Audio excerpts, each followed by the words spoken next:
I'm Liz DeKier. I'm on the Conservation Commission. Walter Bickford, Concom. Louise Janda, Conservation. Carolyn McDonald, Conservation. And John Haney, also on the Conservation and serving as chair currently.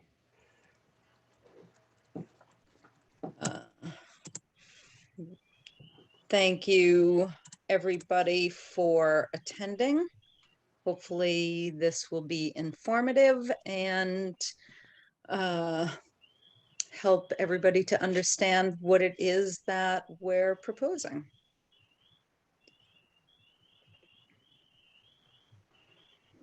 And We'll have questions at the end, or do you want questions as we go? People, no, I think questions at the end, just especially because of the format.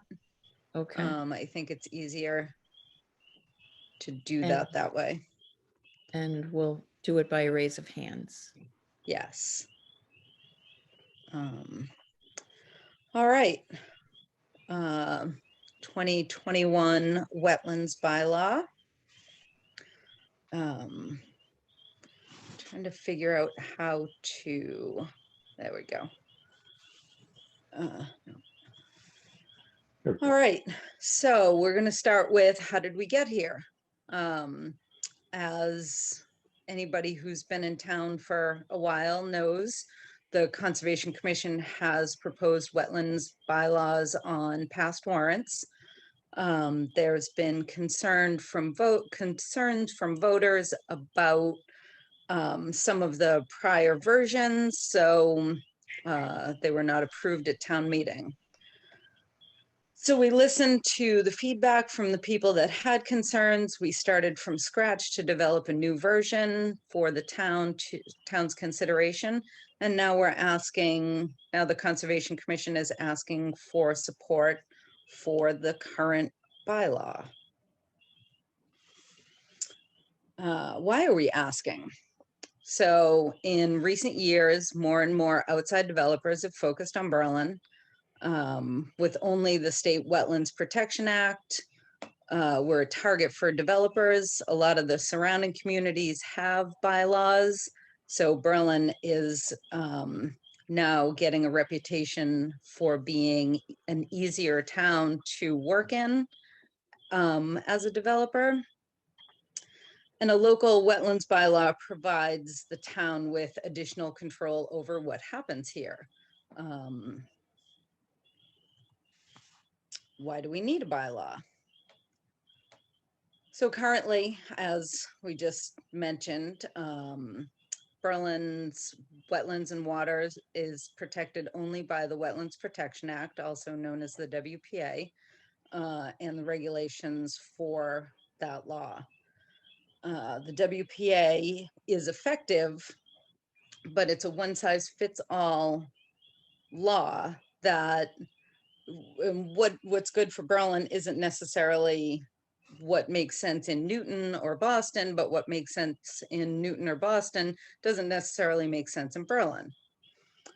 As a result of the one-size-fits-all nature of the Wetlands Protection Act, over 60% of the cities and towns in Massachusetts have adopted local bylaws. One example of what the WPA doesn't offer is we have the ability to issue an enforcement order for a wetlands violation, but we don't have any local mechanism to make sure that the violation is remediated. So in summary, the Wetlands Protection Act does not give us all of the tools necessary that we as the Conservation Commission feel we need to protect Berlin's wetlands and water. You know, I think a lot of us grew up thinking that, oh, that's just a swamp. What does it matter? Wetlands serve many purposes. The ones that pertain to Berlin are flood control, prevention of pollution and storm damage, protection of public and private water supplies, groundwater supplies, fisheries, and wildlife habitat.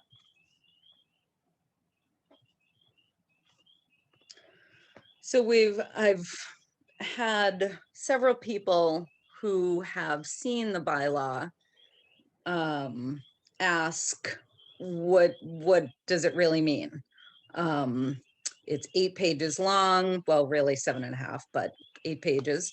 There's a lot of legalese. I know my eyes glaze over when I start reading a lot of legalese.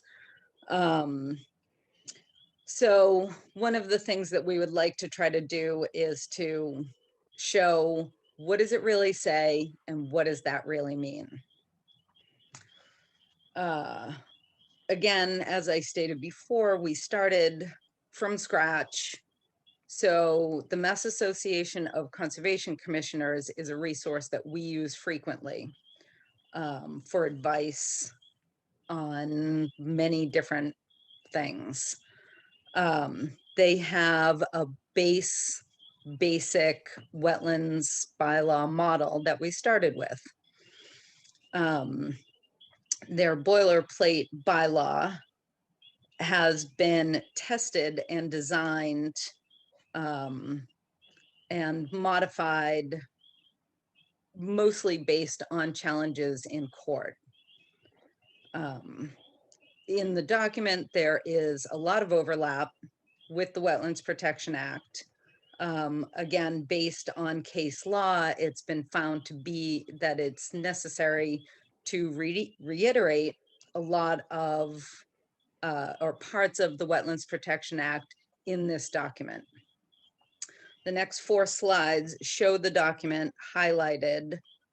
The parts that are highlighted in green are the parts that are already in the Wetlands Protection Act and are not new things for Berlin. So this yellow portion is specifically all one part that I'll talk about in a few minutes. So these 2 pages, there's almost nothing new. Well, except for the yellow part. But the point is to visually understand that we would like the document to be able to be shorter, but in order to pass muster at a state level, all of this legal wording has to be in here. And Carolyn, if they would like to see and read the legalese for themselves, where should they look? It has been uploaded to the Conservation Commission page on the town website, townofberlin.com. Just go under government, conservation, and on the sidebar, there is the document uploaded. Thanks. Thank you. So there are basically 9 key tools that we're asking for in this bylaw, and I've kind of separated them into 3 separate categories. The first being wetlands protection tools. Berlin Conservation Commission for a long time has had a 25-foot no disturb policy. Unfortunately, this policy is not law. It's not, and almost everybody that does business in town has agreed to honor this. But it's not, we can't require it. There's been, a gentleman's agreement. And there have been builders recently that have not honored it. So we would like to codify that. A lot of, as we said, 60% of the cities and towns in Massachusetts have some sort of wetlands bylaw. They go up to 100 feet of no disturb, a no disturb zone. we're asking just for what we've been asking for in the past, but just to make it a rule, not a favor. We're also asking for protection for vernal pools that are not already part of a larger wetlands resource area. Those are already covered and protected by the Wetlands Protection Act. But the ones that are not are ones that are considered isolated land subject to flooding. We'll get into that a little bit more further on. What this does not cover are isolated land subject to flooding that does not meet the criteria for a vernal pool. So if you have a puddle in your front yard, it's not protected. It doesn't need to be protected. It is not habitat. The other two wetlands protection tools that we're looking for allows us to consider wildlife habitat during the permitting process and enables us to have a study conducted to assess the importance of the habitat. Realistically, this would only apply to larger projects like some of the larger tracts of land that have been left alone for a long time. There are definitely areas of critical habitat in Berlin as determined by the state, and this would just allow us to consider wildlife habitat. Additional protection for intermittent streams. Right now, intermittent streams have less protection than perennial streams, and we would like to have them be considered the same. What's an intermittent stream? Intermittent stream flows, usually it doesn't flow year round. So it's usually spring runoff, is one of the more common reasons for an intermittent stream. But they are critical habitat. So we would like to have them protected. We're also asking for some administrative tools. So the Conservation Commission on large projects, projects as large as, say, the solar farm, we require that an environmental monitor be hired for monitoring the project. They go out there once a week. They give the Conservation Commission a written report with photographs of the project, of the progress. And if there are issues, they alert us so that we can get a hold of it right away before something larger becomes a problem. So this clause is actually fairly standard also among other towns that have wetlands bylaws. The planning board does it for their projects. Obviously not for an environmental monitor, but it's a fairly common practice. And what it does is it just ensures that the monitor will get paid. And any money that is taken in escrow that still remains at the end of the project obviously goes back to the person who paid it. Conservation Commission, so this also allows us to continue a hearing for just cause, such as the redesign of a site plan. Currently, if we feel that we need more information or redesign of the plan needs to happen, or if for some reason we don't feel like we have all the information we need to make a decision that night, we have to ask permission to continue the hearing. And so we would like to be able to have the ability to continue the hearing. And there would be a nominal filing fee with the permit filing for the wetlands, for the bylaw portion of this. And that would go towards to help support administrative work that the Conservation Commission does for the town. And may I ask how nominal we're thinking? John may be able to answer that question a little bit better than I can at the It moment. depends on the type of filing. Compared these fees for surrounding towns. So an RDA might be, $50, NOI would depend on the size of the project. Where larger projects would garner larger fees, a big development would garner a larger fee than a single housing thing. Thank you. Yep. I would probably sort of want to mark these in the middle of what towns around us are doing. Sort of like use them as benchmarks.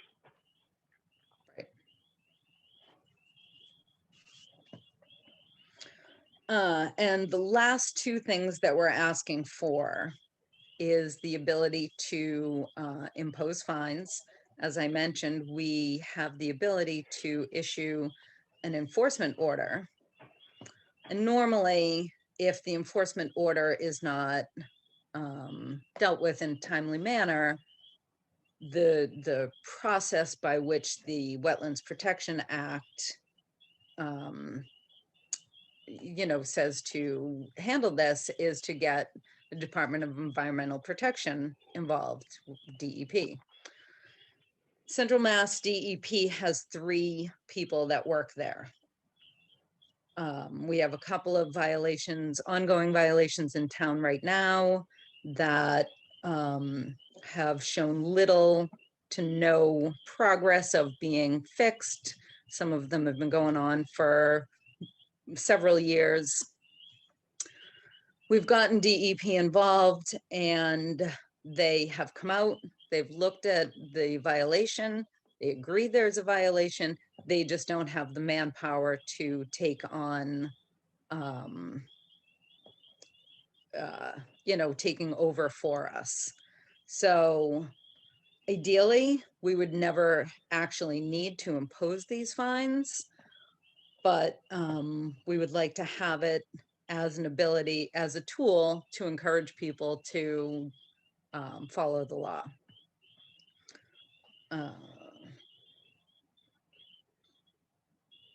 And then the last one was actually suggested by a resident.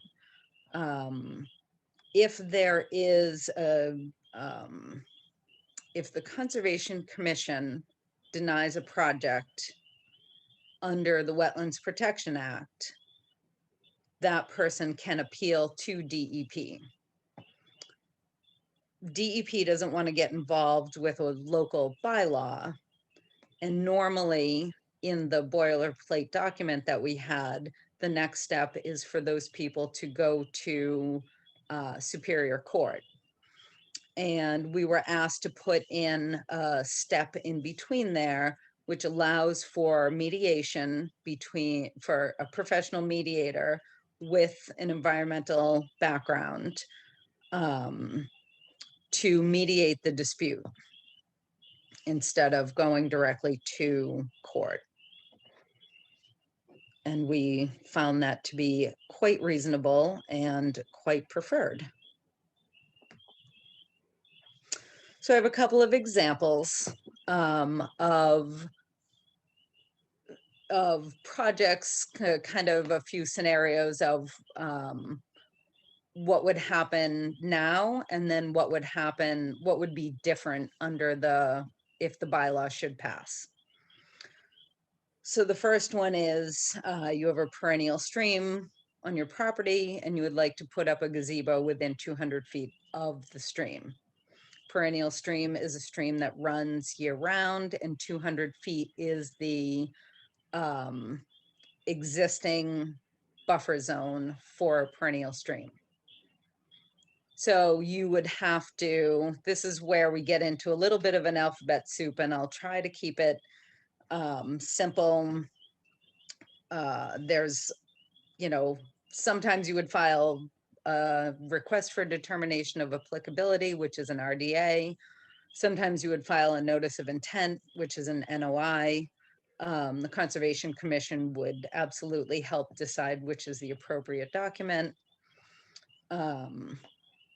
We would then hold the hearing, we would discuss it. If you filed an RDA, we would approve the document. If it was a notice of intent, we would then issue a permit, which is called an order of conditions, in which we permit the work to happen within the buffer zone with a set of conditions. And normally those almost always are silt fence and straw, and then whatever else might be unique to that project. And then we would ask you to keep at least 25 feet away from the edge of the stream, asking you to honor our 25-foot no-touch policy. If the bylaw were to pass, you would file exactly the same documents. The Conservation Commission would do exactly the same thing. The only thing different here was that you would be required to keep 25 feet away from the edge of the stream. The document does have provisions for grandfathering, for pre-existing conditions, not medical conditions though. And also, I couldn't come up with the right word for that. right. And also for no other possible scenario. If there was a scenario where there literally was no other place to put the gazebo because of rocks and, rock formations, then there's actually also our ability to say, okay, fine. It's not something that is absolutely absolute. It's something that's important. We understand that there are rare scenarios where it can't happen. Right.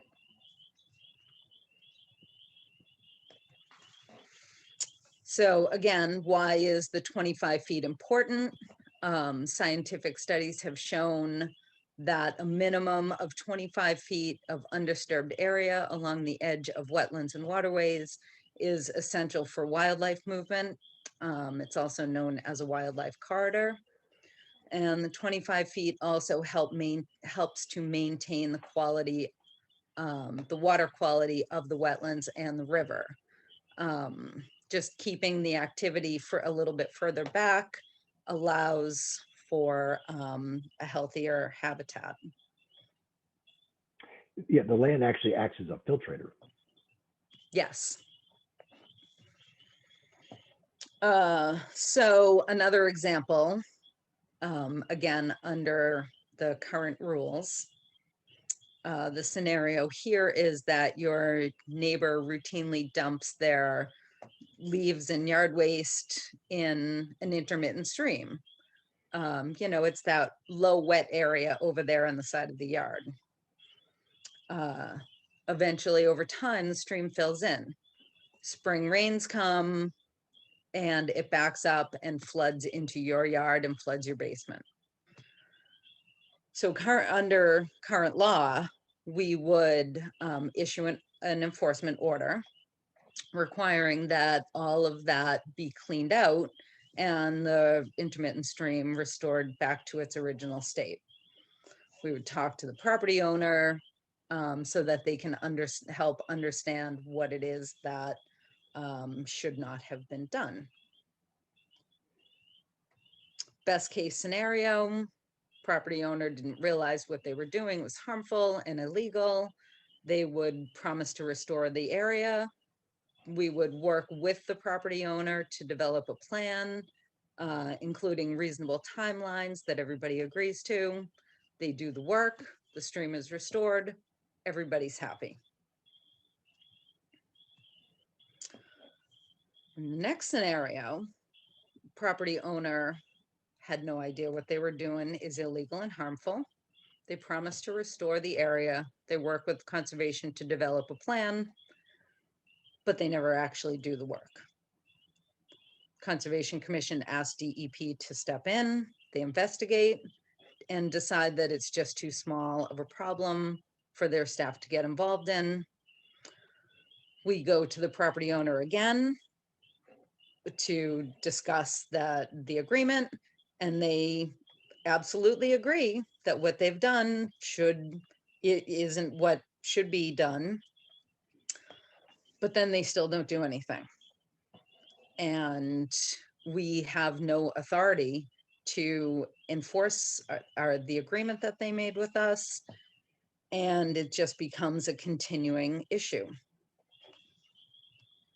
If the bylaw were to pass, and the work continues to not get done, we would contact the property owner, remind them of the agreement, and we would warn them that if the work isn't done, we would give a window of time, 30 days, 60 days, whatever is reasonable, that we can issue fines.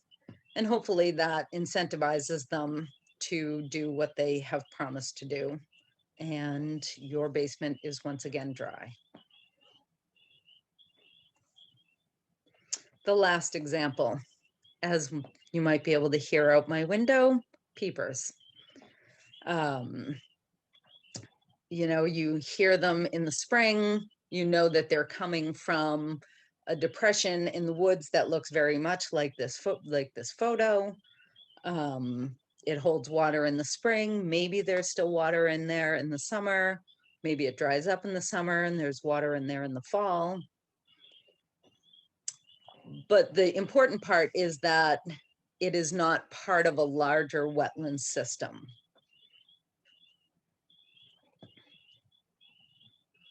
Currently, this is considered isolated land subject to flooding, and according to the Wetlands Protection Act, it has no setbacks.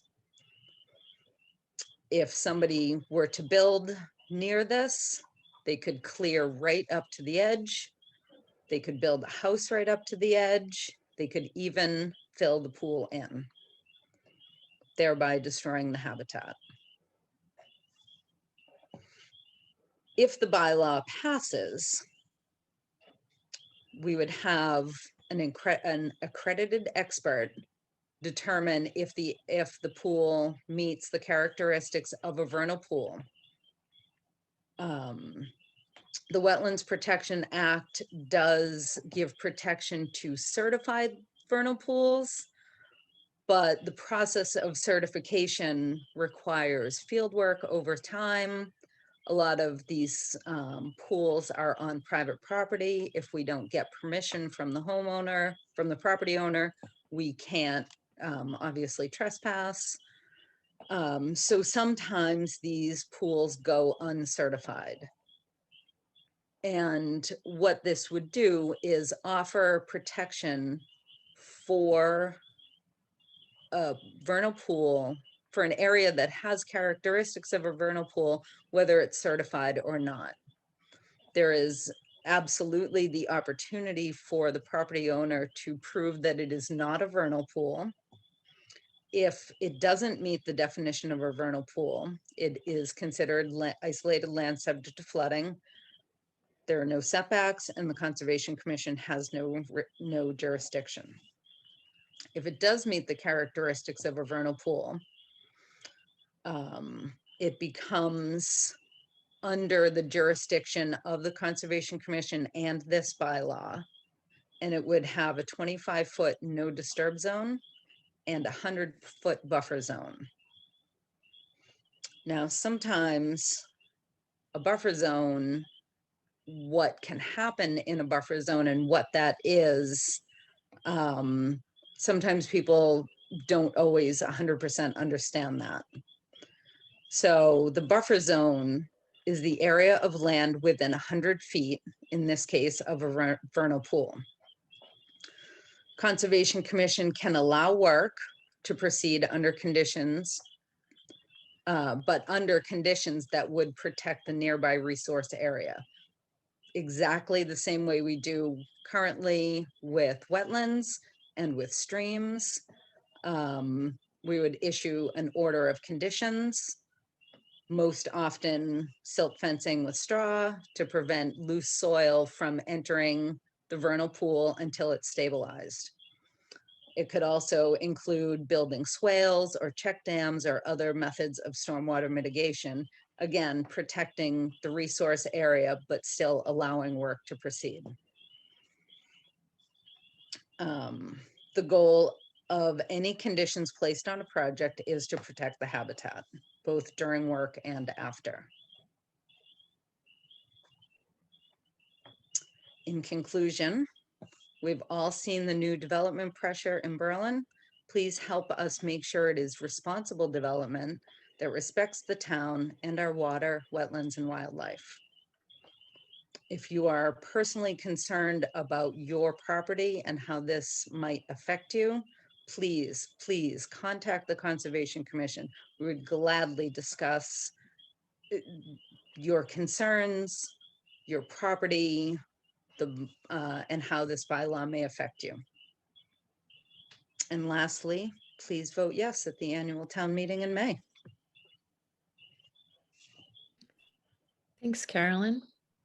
And if anyone would like to ask any questions, you can raise your hand by pushing the button on the bottom bar with the little hand on it.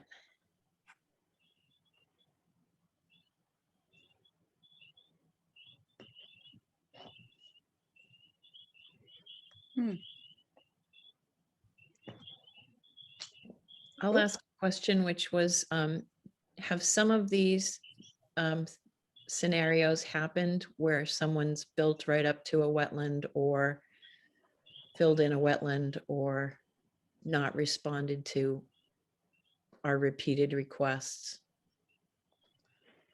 Yes, That's multiple yes, questions at once. and yes. Yeah, all of the things that we're asking for are based on experience that the commission has had. Thanks. Oop. Oh, question. Ooh, two. Okay, I'll put David first, I saw, and then Janet. Okay. David, you're able to unmute. Lower left. I can. Oop, you had it. How's that? There Perfect. you go. Good. Right, sorry. On the fees, the nominal fees, you really, that was a good answer, but I gathered that there's really nothing set yet. That's correct. Looking at, towns, but I think at town meeting, you've got to have, or in advance of town meeting, you need to have, or we need to have the fees kind of nailed down a little bit. And maybe a suggestion is just a fee to start with.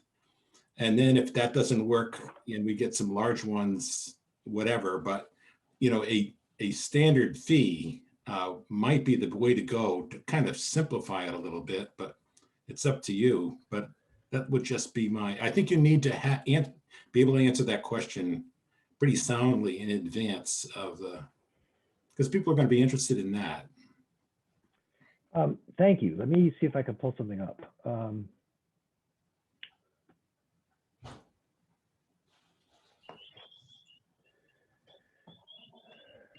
Did you have another question while I'm trying to pull my chart up? No, I did look at the town webpage and I saw the printout. I wasn't able to download a PDF file or a Word file or anything like that. And maybe it was just me and not being clumsy. I'd be happy to send you a PDF of the bylaw. Okay. Just email conservation and I'll, just if you're under conservation, you can just email it, and that I'm the one that monitors that account, and I'll just send you a PDF. Okay. But I'm the one who uploaded it. I will go and see if there's something about the process that isn't working as well. Put a PDF, yeah, put a PDF file that, just a suggestion. But Sure. I'd appreciate you getting a copy, yeah.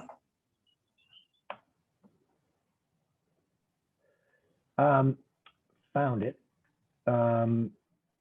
So let me share with you. Is it okay if I screen share, Carolyn? Sure. All right.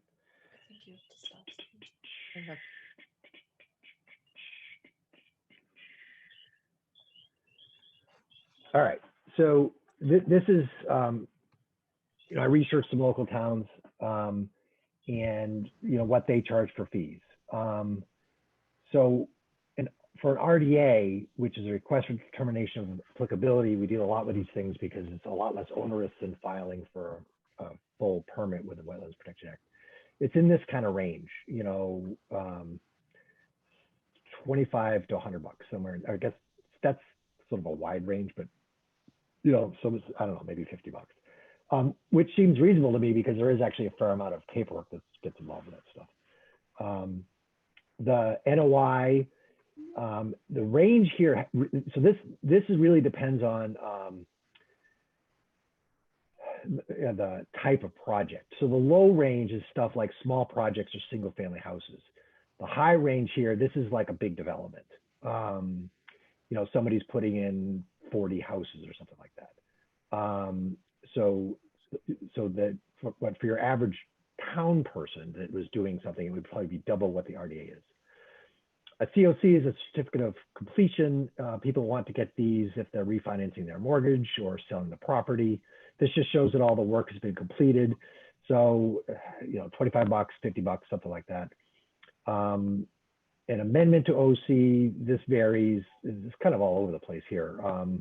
I would want to keep this on the low side because it really isn't that much work. It's just another hearing, some administrative work. Similarly with the extension. And then the consultant fees, this varies. This sort of depends on what there's a lot of blank spaces there because a lot of towns don't really address it. We have a section in the bylaw concerning consultants for large projects, but that's really a separate issue. So, Mr. Westling, so does that sort of answer your question of what the kind of monies we're looking at? Okay, and are those fees in the bylaw? No, so they never are. All of these, they're always in the regulations, and the regulations you don't even write up until the bylaw has been passed. The original Wetlands Protection Act stipulated that the DEP would write up the regulations within, I think, 2 months of the passage of the law, and it's sort of the model that all the towns follow. So they first pass the bylaw and then they write up the regulations. That's just kind of, I didn't invent it. That's just the way it's done. But this is, again, the range. Again, just to put a lot of this back into perspective, this is, the select board oversees this. And if they think we're being unreasonable, they will tell us, and Right. you can just, report to the select board. These are sort of standard things, but it is reasonable. I mean, right now we do RDAs for free.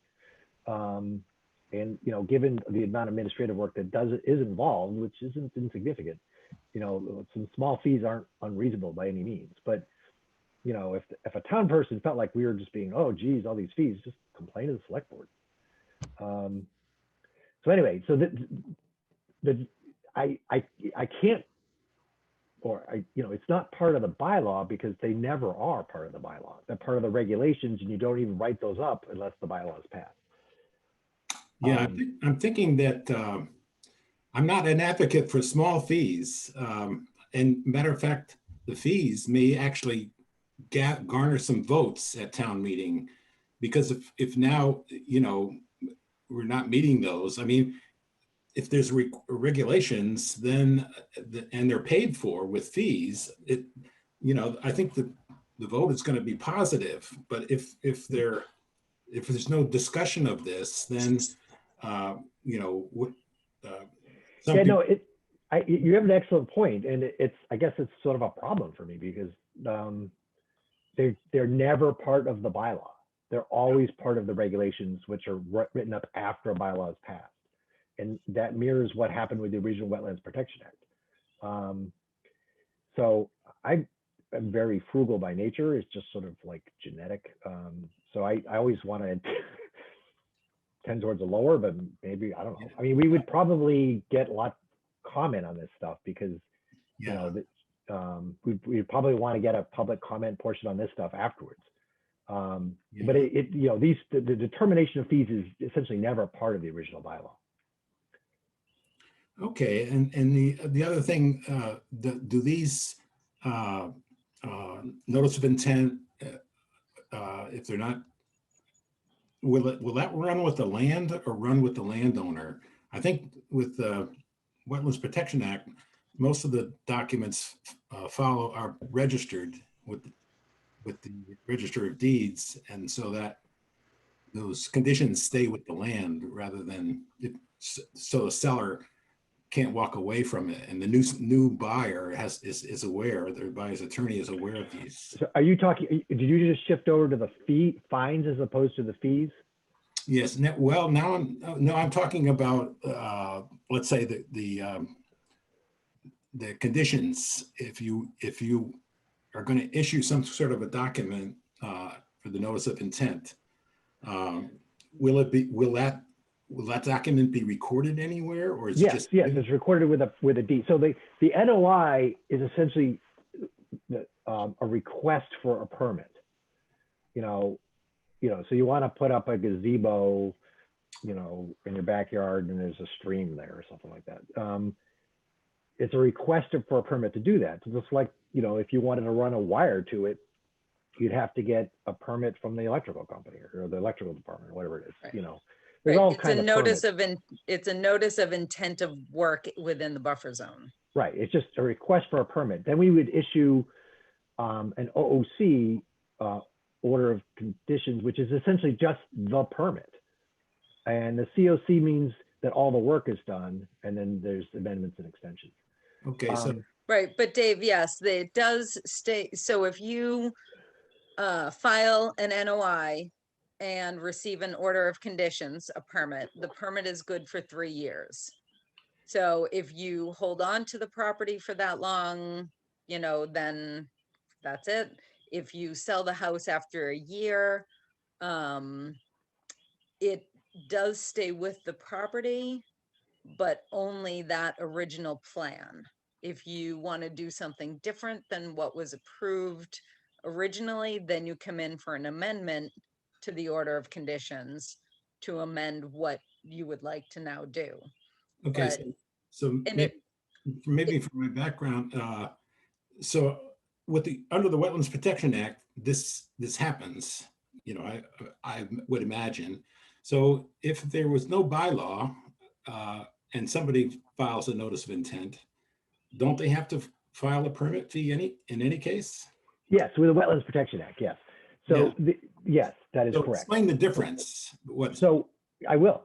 So there's a specific formula for when you file a notice of intent. You have to. There's fees that go to the town. There's fees that go to the state. Yeah. So this NOI fee with the bylaw would be in addition to that. Okay. So All right. that would be addition to that. Currently, no one pays a fee with an RDA. That's a freebie. So like we just did 2 of them last night, and it cost the person that did it, you know, like they had to get some plans and stuff, but you know, there's no fee for filing it. So this would get a bit of a fee for filing it, which is, I think, reasonable because there's a fair amount of administrative work involved. Similarly, with a COC, there's no state fee, and I don't remember if there's. You have to forgive me. We don't get amendments and extensions very often. I just don't remember if there's a state fee or not. You just have to forgive me, but there would be a little bit of those too. But the fees that we usually cross the desk and head straight to the treasurer's box are those associated with an NOI, and there's a formula for that depending on whether it's like a small project like a deck, or if it's a single family house, or if it's a development, or if it's a ginormous development. And there's a couple of weird ones like docks and things like that. Yeah. So, but yeah, so we already are collecting those. They go into a fund which is almost impossible to touch. That's another subject. So this would be in addition to that, which is, you know, one of the reasons I don't want to carry it too heavy. I mean, I don't really. Yeah. I just wanted to reflect some of the administrative work we do. I don't want, this is not a way for the town to make money. This is just sort of offsets At least all offset. the work we do. Right. So anyway, so I think that answers your question. Yeah, there may be some others that have questions, so Okay, Yeah, I wanted to invite Janet to thanks, to Dave. speak. She had her hand up. Janet, your hand, there you go. I'm going to allow you to talk. It's So, actually Mike, not Janet. Janet raised Oh. her hand for me. great.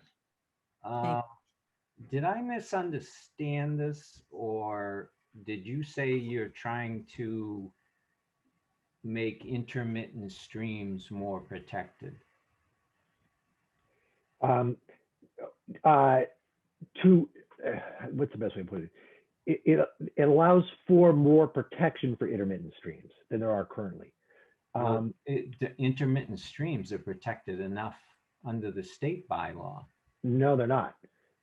So if an intermittent stream actually, if it's not like particularly part of a wetland system, isn't protected at all. They're not protected. Like there's zero protection. Well, if it's no. not part of the wetland, then it's not a stream, isn't it? An intermittent stream already has a buffer zone to it. Nope. Nope. So there is some very specific language. If there's an intermittent stream that runs between two wetland areas, it's protected. But if it doesn't run, if it doesn't immediately connect two wetland areas, then it's not protected. So, you know, I mean, interestingly, this was mentioned earlier, is that a lot of the stuff that we're focusing on is sort of reflexive. It's like the commission had been through this before, and it's like, oh man, you know, I can't believe that this developer was able to do this because it doesn't make any sense, and and that's where the intermittent stream came up. There was actually one that was, it's a stream. I don't want to list any specific things. It was just a stream that everybody thought was perennial. There was a drought. It was declared intermittent, and that allowed the developer to essentially ignore its existence. So, you know, which is the case. The Wetland Protection Act does not protect intermittent streams, oddly enough, which doesn't make any sense, because if you plug it up, you know, certainly you're going to get flooding. And the idea is not to make it impossible to like develop a property. It's just to say, well, okay, you know, when you're doing the development, just pay attention to the intermittent stream, you know, like put up some silt fence so you know, we don't get a storm that like fills it in. I mean, that's the idea. The idea is not to prevent development there around that intermittent stream, because there's intermittent streams all over the place. Everybody's got an intermittent stream. To make sure that people are paying attention when they're developing, that they don't like plug it up. That's all. But if you have an intermittent stream that isn't connected to the wetland, and that's out quite a ways, and you put a buffer zone to that, that's going to be 100 feet from the wetland and 100 feet from the intermittent stream. That takes up quite a bit of area. Or potentially no area. I mean, remember, a buffer zone is just an area of regulation. So, you know, it's not a no build zone. It's not a no build zone. And, you know, for instance, and even with the 25 no touch pole thing, you could say, well, that might be that. But again, it really depends on the situation. I mean, if you have a pretty minor intermittent stream that runs between two properties and people need to do their work there, they're going to do their work there. I mean, that's something, it's just that this just gives us the sense that we can make sure that there's no egregious stuff being done. Again, Mike, to put this in perspective, I mean, I think you have to look at what our actions have been and what our intentions are. I mean, essentially we try, the experience is that we try to work with people and make sure that things get done in a reasonable way, and and just to make sure that there aren't problems that develop. I mean, we almost never deny anything. We work with people, developers, individual homeowners, to make sure that things go smoothly. That when troubles arise, they're unusual, or it's something egregious happened. But the idea is to just be able to work with people. And the whole idea is, again, this is not, the business of the intermittent streams is not to prevent development. It's just to make sure that people aren't like just Filling them in. filling them in. That's really what it's all about. The buffer zone isn't like necessarily mean that you can't do stuff there. It's just, it means that we want to say, to make sure that that intermittent stream, which connects ultimately one area to another, still works and doesn't flood Right. somebody's basement or whatever. I think And of the buffer zone as a just talk to us zone. And we work with you. We did one last night. Yeah, and if nothing else, just put up some silt fence so the intermittent stream doesn't get filled in, and it's it's visible to someone who's doing excavation around the area. It's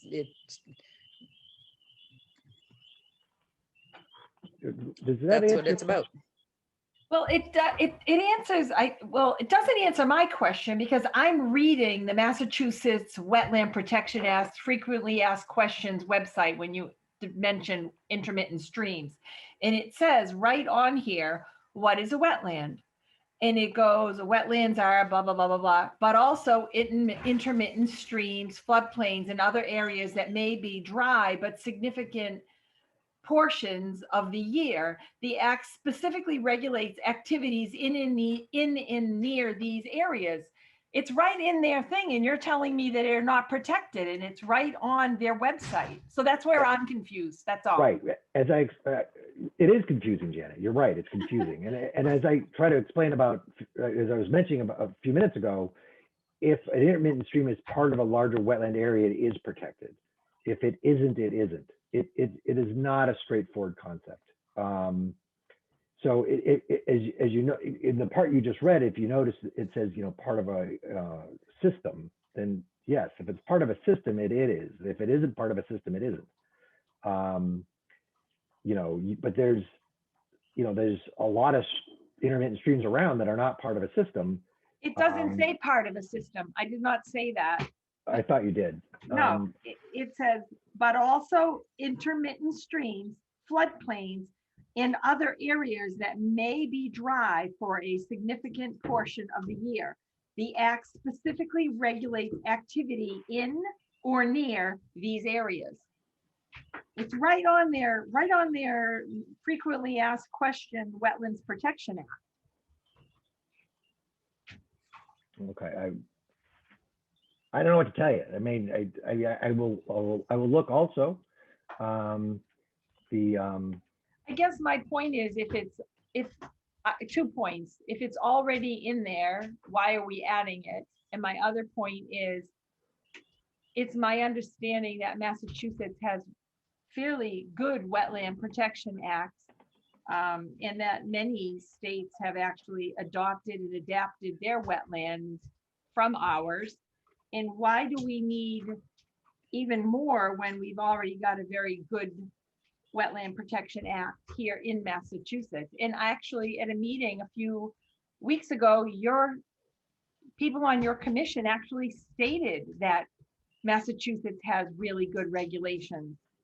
And it just, I just think we're going above what we need to go. And, you mentioned many builders in town, and I don't know how many violated it, but it seems like it's a lot to have to put in. I'm going to vote no. I'm sorry. Too bad. So I don't know. Right. We're Well, never if gonna I, find that form. But let me first respond to your, I'm sort of trying to find the page you were looking at, Janet. It's Um, on the, go to the maccweb.org. I was just And there, it's yeah. their frequently asked Protection Act, Wetland Protection Act frequently asked questions. And it's I their just did second that. one, what is a wetland? I didn't get there. Oh. I did exactly that, and I haven't gotten there yet. So, but anyway, before I just waste all my time or waste your time doing that. So with respect to the Massachusetts Wetland Protection Act, it's good. It's not great, number one. And number two, there's only so much the DEP can do. There's a reason why I think it's over 60% now of the towns have their own bylaws. We're not trend setting here. We're not the first town in Massachusetts to do this. And the reason is people recognize this doesn't go far enough, or we need more tools or whatever.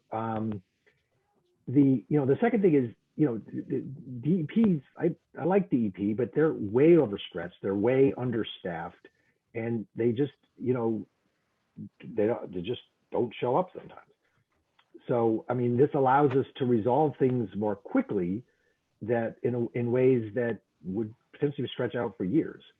DEP can come down with a big hammer. They can do a $25,000 per violation, but they're stretched really thin. If they would, it gets back to the whole notion of why there are these commissions in the first place.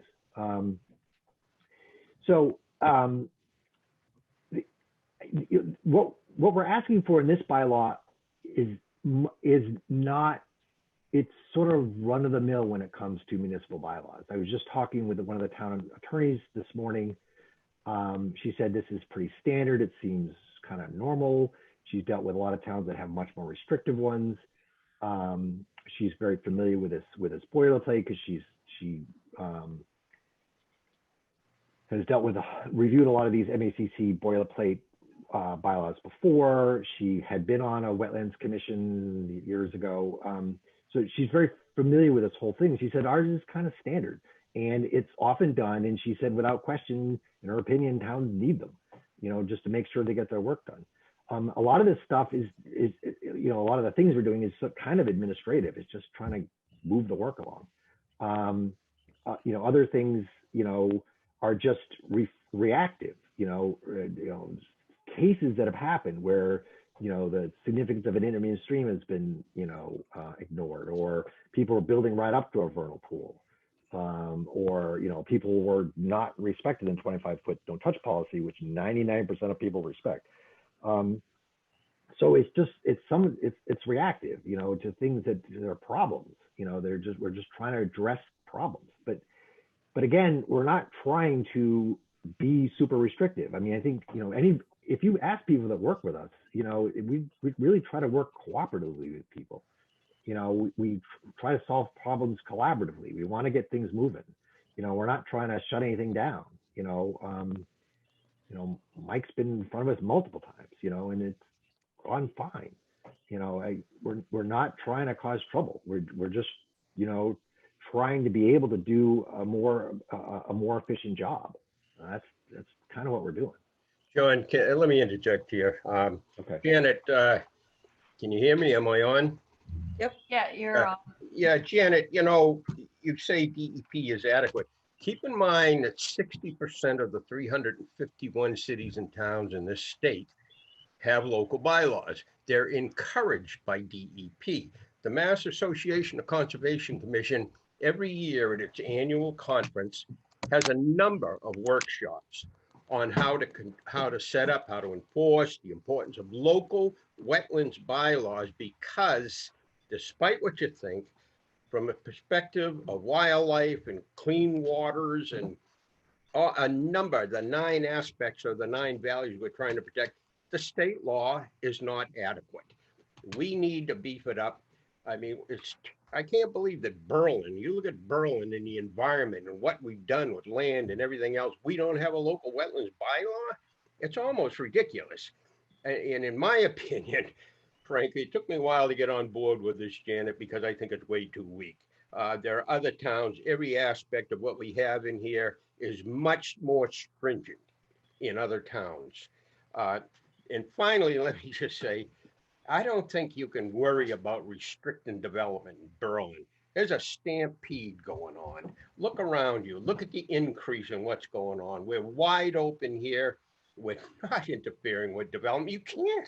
It's almost impossible. What we want to do is protect critical wildlife, critical wetlands areas, which are valuable in many ways to ourselves, our children, wildlife, the air, our self-respect.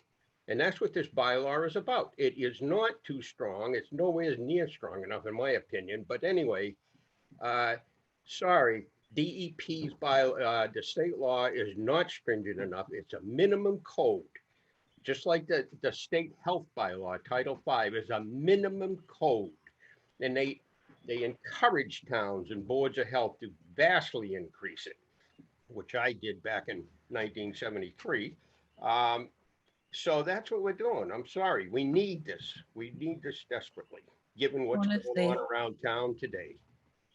And thank you, Walter. And I want to say we have two more hands up. And I also wanted to kind Can of I just underline- follow up on one thing? I just wanted to say, I wasn't criticizing the board because you made it seem like I was criticizing. I wasn't criticizing at all what you're trying to do. I was just giving my opinion. Thank you, Janet. Thank you. And I wanted to underline Carolyn's offer that we're happy to look at any plot plans and any particular property that might have a question mark in your mind next to it. We invite that. I have, I think I have Paul McKelk next and Lauren. And I'm going to, I didn't exactly see, but I just have Paul McKelk is allowed to unmute at this point. Can Thanks. you hear me? Yep. Okay, good evening. Couple questions. One, I think John sort of answered, but and unfortunately I couldn't relate my question specific lines to specific slides, but who pays for the accredited expert when that is Oh. required? Oh, okay, sure. The applicant. The applicant, okay. Yeah, so, and they already do. And who is the accredited expert? A wetlands scientist. I mean, it's Is that somebody is designated by Concom, or is that it's somebody? usually agreed mutual upon agreement, mutually. Or, Yeah, the way it's gone for the last 2 times is we've suggested someone and they said, sure. I mean, but if they Right. said no, then we would find somebody else. So, the last 2 big projects, the one that's currently going on now, we have a environmental monitor, everything's going fine. We get reports a couple times a month, or, it depends on what the weather's been like. There's feedback. Sometimes it's a problem. They get fixed immediately. He submits checks to the developer and they get paid. He gets paid. No, invoices. Invoices, right? Sorry. okay, and And the one before that, though, there was a period where they stopped paying, Mhm. and, I like for no good reason. And so I had to, we had to get on the line, what you doing, to get the payments going again. And apparently what consultants prefer is that there's money paid up front, and then their invoices are drawn out of that money. That money drawn off of full- it, yeah. by the treasurer, and any leftover money goes back to the applicant. So that's what all that yellow part's about. They are for these big projects, the applicants are already paying for the environmental monitor. This just makes sure that there's not shenanigans. It's just an anti-shenanigan page. That's all that is. 53G. Okay. There was a slide on protecting intermittent streams that are considered to have critical habitat. And by that, I maybe I misunderstood, but that seems to imply that some streams, intermittent streams, have critical habitat and some do not. Is that accurate? No, I don't actually remember that slide at all. No, so I had mentioned critical habitat. The state has determined, in Berlin, it's up around the 40 Caves area, that it is, it's a statewide map, it's biomap 2. And on biomap 2, there's a section of town that is listed as critical habitat, potential endangered wildlife habitat. There's also areas of the state. I have a cousin who just bought a piece of property that is in, what's it called? Scenic, it's not scenic, it's open habitat or something. It's, you know, it's areas that are designated by the town, I mean, by the state. By the state, okay. Yep, Okay. exactly. And, you know, so if someone wanted to do something over by the mall or something, you know, the odds of needing a wildlife study would be slim. But if somebody wanted to do a larger project that was closer to a sensitive area, this gives us the latitude to make sure that we're not ripping up the last wood turtle area in town, or, Right. you know. There was also the phrase used, would likely only apply to larger projects. Now, I was either an attorney in my past life or want to be one in my future life, but those are kind of weasel words to me. And just trying to look for some clarification. A stake in the ground relative to that would likely only apply. Now, who determines that? Is this back to the wildlife habitat? Yeah, It was maybe halfway through the presentation, not quite. Yeah, I think it is the wildlife habitat one. I don't know. I mean, if there's 100 acres and there's an endangered species somewhere in that 100 acres, that would be the kind of case. You know, All right, I'm just looking for some kind of fence around that to have a better grasp of what that means. Yeah. To my, is there the only endangered habitat I'm even aware of is the one in 40 Caves. Right. There's only one in town anyway, and it's already protected. Right. And Paul, I did just find the slide, and it is the one we were just talking about, the wildlife habitat study. Right. And again, you know, it's given your goal as a lawyer, future or past, you know, Poor me. yeah, right. It's hard to give 100% definitive every single case. I mean, you know, just like with the Title V stuff, there's always exceptions. There's always, every single project is unique. Understood. I just wanted a little amplification of that. And my questions are coming from me as a resident and taxpayer, not from the Board of Health. Yeah. I have, as a resident, I have concerns about things, Board of Health aside. Sure. And my last question, this seems to be leading, it's a precursor to, are we going to be looking at a full-time conservation agent? Is that something that's going to dovetail or follow on the trail of this? No. Because we're paying a lot of money in salaries already. Yeah, I know. Paul, well, you don't pay us anything. Yeah. Join the club. Yeah, I know. I get more than you, I admit, but you know. So $12.50 a week actually is what I get. Yeah. Paul, if we weren't here talking about this, if there was no wetland bylaw we were considering, if we decided this was just not worth pursuing, we would already need a conservation agent at least about half-time or less. There's already enough work for a half-time conservation agent. This wouldn't actually appreciably change that, except that it would give us maybe a couple $1,000s more to pay for the conservation agent. But it's already needed. I think the only reason we're not currently getting one independent of this is because of the pandemic.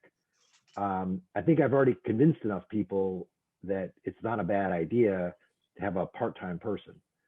I can guarantee you there's plenty of work to do. Right now it's, we're playing hot potato, probably, put it that way. Carolyn did it for a while. It's a burden, and I'm doing it now. It's a lot of work, and it's, it's something that an employee should be doing already, completely independent of this. Like if we decided, forget it. We'd still need a conservation agent, part-time. So if this gets voted down, we'll still need a conservation agent. So the two things in my mind aren't connected. I will say the finance committee decided, they reached a consensus. It wasn't a vote because it didn't need a vote, that this bylaw would be revenue neutral. It wouldn't increase or decrease the burden on the town. That was what they decided, which I guess is their way of saying, but they decided it was revenue neutral. So no, we already need a part-time conservation agent. And this wouldn't change it one way or the other. Okay, thank you. Oh, sure, thank you. Well, Thanks, Paul. and now we're going to have Lauren unmute. Lauren, when you're ready.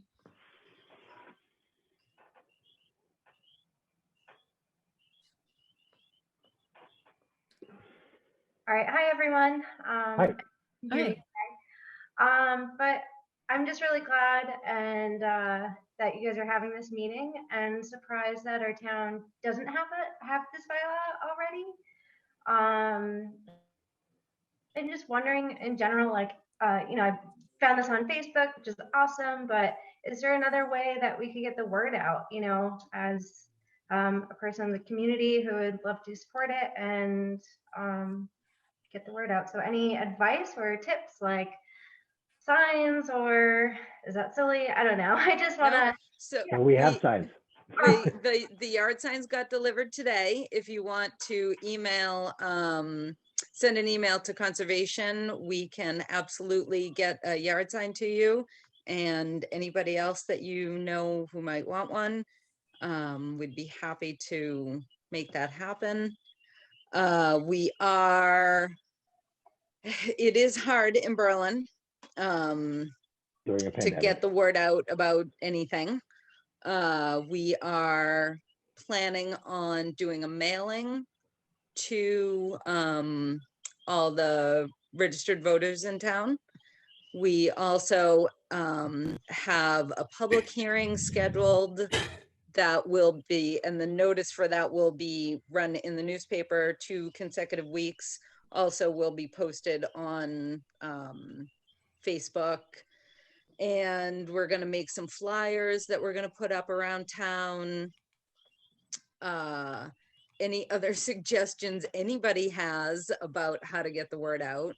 And then we're going to we're still trying to hammer out a date and a location, but we're working with the select board to get an outdoor informational session like this, but so that people who aren't necessarily comfortable with Zoom or aren't tech savvy or whatever other reason someone might not attend, that we are going to have an in-person outdoor public forum probably at the end of the month. Okay, awesome. Well, I will definitely send an email and then see if I can help in any way. That would be great. Thank you so much, thank you all very Lauren. much. Thanks, Lauren. And our email again is conservation@townofberlin.com. I don't see any other hands. Are there any other questions or comments? Thank you everyone for your attention and interest and detailness. That's a word. Sure.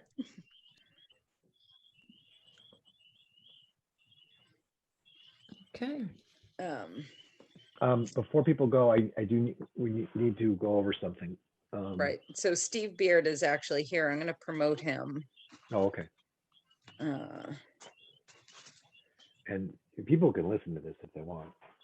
It's an open matter.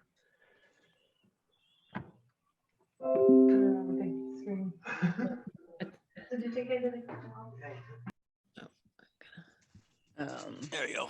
Oh, Hi, there you Steve. are. There we are. I've been on. It's just It just said Steve, so I didn't know it was you. oh, whatever. I wouldn't let me in either. Yeah, well, we try. Yeah. So just to tell the attendees, everybody's welcome to stay. We're going to do a vote. There's a slight change of wording here and there, but you're welcome to stay, but you're also welcome to go. And I just wanted to thank you all for your interest in the town and this issue. And please email us conservation@townofberlin.com on anything that you might think of a little later or any attention to your particular property. And thank you, Carolyn and John. Thank you. Thanks. All right. We're busy. So Margaret asked that, or as we discussed last night, I had 24 hours to talk to Amy. Amy did email me sometimes. I spoke with her about 11:15 this morning and actually had a wonderful conversation with her. She's a great resource.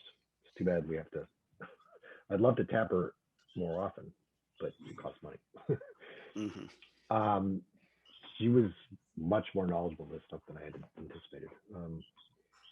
Anyway, so, we had gone over the changes. There was that, so to remind everybody, yesterday we voted that the light blue color would be acceptable. The lilac was commentary, but Margaret wanted me to talk to Amy about the commentary, so I did.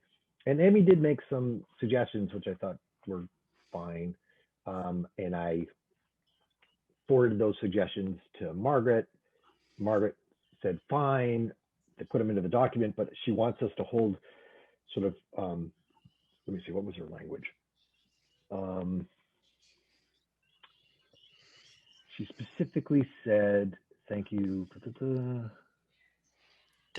She said da. I suggest Yep. that Concom vote tonight, right now, to approve the 2 additional minor changes in your attachment as an agenda item not reasonably anticipated by the chair 48 hours in advance of the meeting. So I guess that's some legalese saying that, we can get away with holding a vote now, but this is actually still a public meeting of sorts. So anyway, so now with that preamble, I'm going to screen share. I can find the right document. I've got billions open.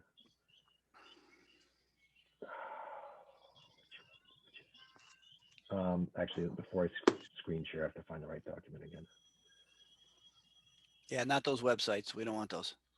Very funny. He closed those before he screen shared. Oh, okay.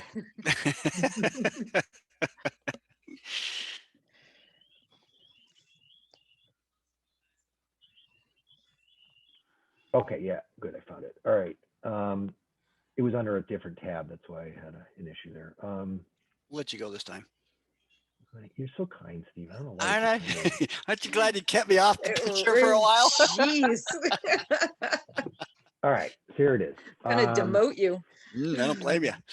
So blah, blah, blah, blah, blah, blah, blah, blah, blah, blah, blah. We went over this part, the freshwater wetlands, bordering, she was fine with that. I have to minimize this somewhat. So she had this issue. This is just lawyer speak. She wanted me to put this down here, regarding new activities and notwithstanding the above, meaning don't cut anything. Okay, the commission may allow certain regulated activities or structures in a no-disturb zone. There's no practical alternative. In addition to the removal of well-known invasive plant species, blah blah blah. So she just wanted me to put that in there to so it made sense legalese stuff Mhm. with this comment there. So that's number one. And then blah, blah, blah, blah, blah, blah, blah, blah, blah, blah, blah. She had, she was fine with this. Once we just, she just wanted to point out that I knew that this was in conflict, which I did, so it was fine. Blah, blah, blah, blah, blah, blah, blah, blah, blah. Oh, this part. She said, like, this is the part actually kind of I wasn't paying close attention to, and Carolyn commented on last night. She said that this 5 years thing it's just, the act is 3 years. She said, if you do 5 years, what are you going to do about wetland flagging and blah, blah, blah. So she said, if you just delete this part, it just reverts back to the Wetlands Protection Act 3 years thing, and then you don't have to worry about it. So I said, okay. And so that's the other thing. And then the blah, blah, blah, blah, blah, blah, blah, blah, blah. John, was that 5 years in here? Yeah, that was yeah. part of the boilerplate. And Okay. so the change would be to strike it. Then I explained this lilac part about 50-50, and she said, fine. She actually has experience with this kind of appeals process. She said that this was written just fine. She said that it generally isn't used that much because any board, any commission that's going to have that on there is probably going to be wanting to negotiate with the applicants anyway and avoid troubles, or sort of try to reach a mutual agreement anyway. Sure. So, which makes sense. So anyway, those are the two changes that we need to vote on: the notwithstanding part, just so that the paragraph makes more legal sense, and the reversion back to 3 years from 5 years, because she said it just doesn't make sense with having to do wetlands flagging all over again. So that's where did it go? I'm probably making everybody dizzy. So just striking this one part. So entertain a motion to accept those two changes.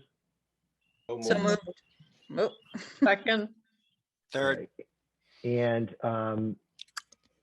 okay, so and any further discussion? All right, so I'm going to stop sharing so I can see people again. So there we go. So all those in favor, take a roll call vote. Carolyn? Aye. John? Aye. Liz? Aye. Walter? Aye. Louise? aye. And Steve? Aye, the best for last. Always. Absolutely. Absolutely. No one will ever disagree with that. Steve. Oh, yeah, right. Right. Cool. Any other thoughts? Steve, how many signs can I bring you tomorrow? 12. Yeah, I don't know, 5. Let me, ping me before you come over, just in case. I think most likely I'm gonna be here. I am getting called in on the office occasionally. Okay. So, but also I'd like to talk. Just so everybody else knows on here, I've been sending a few text messages to Carolyn on feedback, because you guys only know I was on. Just for the Because next we would meeting. have answered questions differently if we had known. Sorry about that. No. No, I'm just teasing you, Steve. I'm using this I plan on being online with Liz on Tuesday, and Oh, good. I'm using Yeah. this as a the experience. And from what I heard, this is being recorded, so maybe I should do this offline, but I have some recommendations or feedback on my personal opinion. And I've been texting Carolyn during the meeting here to say, oops. So, Right. Really, I mean, Steve, tell me if I'm paraphrasing improperly, but basically he was saying that we weren't very smooth with our answers. Too much And- discussion. You need a quick response. This Right. is something I learned in business. You got to answer the question, answer it in 2 sentences. Don't have a 5-minute discussion. Too much rambling. Exactly. I know my problem is unfortunately, I don't think of many of these questions and scenarios as cut and dry. Right.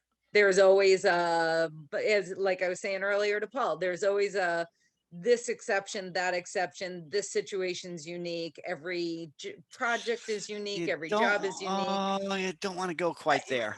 you don't want to go there because Right. then everything's different. So then the one bylaw won't cover everything. I don't know. That's Right, my and I do opinion. understand what you're saying. Yeah. Because they're not unique within certain parameters also. Right.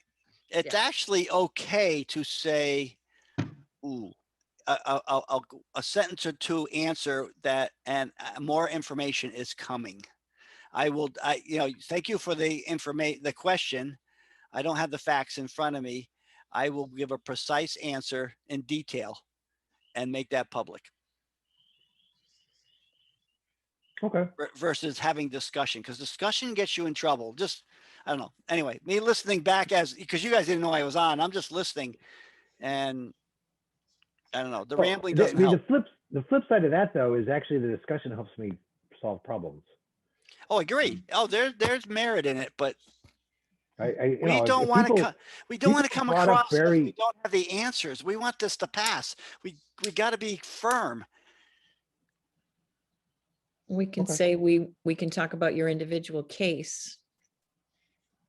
Well, I guess it's okay to discuss here. I know it's just us six, right? No, No. No, there's Okay. still audience members and it is being recorded. Okay. So yeah. So I'm just saying Okay. that's Well, my opinion. definitely. And this was our first No, it's good. I gotta shot at start this somewhere. and yep. Whoop. Janet has her hand up. okay. Okay, Janet's. I just want to remind you, it's an open forum. So by saying what you're saying, you're going to discuss it in private, really doesn't hold well. No, And I'm just saying, it's an open forum. You guys can have this discussion. We can listen. okay. No, it's fine. It's fine. I just I want. just didn't want you to think we were eavesdropping. It's an open forum. No, of No, I course not. agree. No. What we I'm trying- That's right. Janet, I just wanted to be, I wanted you to know it was me. So I just, No, that's Yeah, all. no, that's we fine. invited you. Yes. Yeah. But Janet, he's talking about just campaigning strategy. That's all. That's all. I He's don't. not talking about anything that's actually. I talking wasn't about really campaign. listening what he was talking about, but what I heard, it makes it sound like you're gonna all talk behind the scenes, which is the reason for open forum. I was just No. trying to let you know how it sounded, that's all. Okay. No, we really appreciate your questions. We want your questions. We want more questions.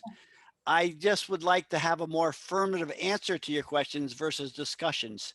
So if we don't have an answer to your question, or you have a concern, I want to be able to say, okay, go off and do my home research. Say, this is what's in the DEP Wetland Bylaw. This is what's in our bylaw, and this give you an answer versus having a discussion on an open forum. We need to be more, in my opinion, we need to be more definitive in our reply. I couldn't agree with you more. And here's what I learned a long time ago as a public speaker. Mhm. If you don't know the answer when somebody asks it, you say, wow, that's a great question. I don't have the answer. Let me research it and I will get back to you. I Because agree. it comes across much better, and I couldn't agree with you more. Yep, that's what I was trying to say. Sometimes I I- don't get my point across, but you said it perfectly. That's what I'm trying to say right here. Because, I joined about 10 minutes late or something because I had somebody stop at the door. But I've been on all this time. And so I'm listening as an outsider. And then as me being a resident versus on the Conservation Commission, I heard the feedback and I was like, okay, this is how I would handle it differently. I plan on being on, just Janet, so you know, I plan on being on Tuesday night. There's a forum with the Agricultural Commission. Well, And- not really a forum, just you're going to speak to them and any questions that they have. Right. Yeah. And these are good questions because now I will do my homework and have a more definitive answer. Right. So we're not going to do the slideshow for them. Or should we? That's up to them. I don't think we can take up their whole meeting, but then I don't know. That's something. Yeah, no, I mean, we've Condense sent it the, down. right, we've sent them the document. Right. Just like with other boards, we've sent them the document, given them some time to review it. And then we attend their meeting, answer any questions that they have and any concerns. Can if we we don't send know them the- the slideshow? Nope. I don't, I don't think they're planning on having the slideshow, Slideshow. that's for sure. Think the document's clear enough? I thought the slideshow was clearer. Yeah, if they, again, if they have specific questions, and as citizens, I think, and correct me if I'm wrong, John, as Conservation Commission members attending the Agricultural Commission, they would have questions pertaining to agriculture and the things that are in the purview of their board. If as citizens, they have questions outside of that, then that's what our public hearing and our informational forums are for. Got it. And the most important point there is that our document essentially mirrors the Wetlands Protection Act with respect to agriculture. We pretty much follow to the T what the Wetland Protection Act does. Carolyn, can you put up the new document after your vote tonight? Yeah, there's like 17 words that have changed, but yes. Well, I can't, the other point is I can't download it either. Oh, all right. So maybe John- it's something about the way I did it. Well, John Absolutely. Yeah, John sent me one, but I don't know what I've done with it. And I just figured if you put it up, I can try to download a second one. Yeah, absolutely. Janet, it might be better to wait like a couple of days simply because what I'm going to do now is let Margaret know that we approve those changes, and then they're going to publish the final version. And then, it'll be for everybody. I think if I'm not sure I'm supposed to be sending out the one with all the markups.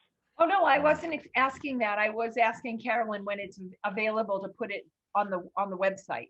Yeah, Right, absolutely. That's what I was asking. Yeah, the deadline's tomorrow. Yeah. So it'll be after the deadline. Well, they'll make the final changes. Yeah, and I was just letting her know, just like Dave, I couldn't download it either. Yeah, I couldn't either. Carolyn, if you go to the town of Berlin, it says Safari can't find the server when I try to click on the That link. one's above my pay grade, honey. I I'm not the IT guy. tried to do it at work too, thinking it was my internet here, and I couldn't do it from work either. Yeah. I had the IT guy try to help me. He goes, this would be on me, Janet. So maybe it's just something you have to reload. I don't know. Okay, yeah, Yeah. absolutely. Thanks a lot, everybody. But thank you for letting us know, because Maybe we could just put it without it being a link. We could just, like the draft is there. Maybe we could just put the content. if I can figure out how to do that, I will absolutely do that. I wish we had a web person. I know. That was a good catch. Thanks, Janet. So move to adjourn or we don't do that? I'm not sure we have to adjourn. I don't know if we have to vote. We can just sign off. Right. Okay. Thanks everybody that stayed on, and yeah, thanks everybody.